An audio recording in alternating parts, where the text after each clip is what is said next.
أعوذ بالله من الشيطان الرجيم. بسم الله الرحمن الرحيم. ألم تر كيف فعل ربك بأصحاب الفيل؟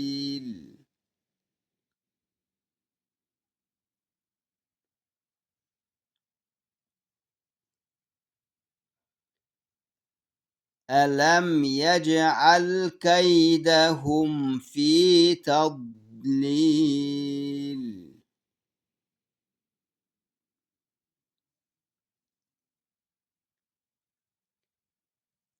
وأرسل عليهم طيرا أبابيل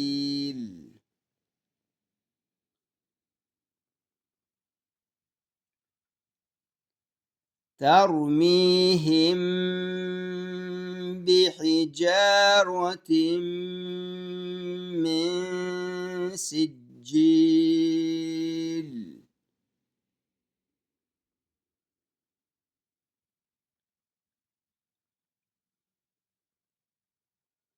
فجعلهم كعصف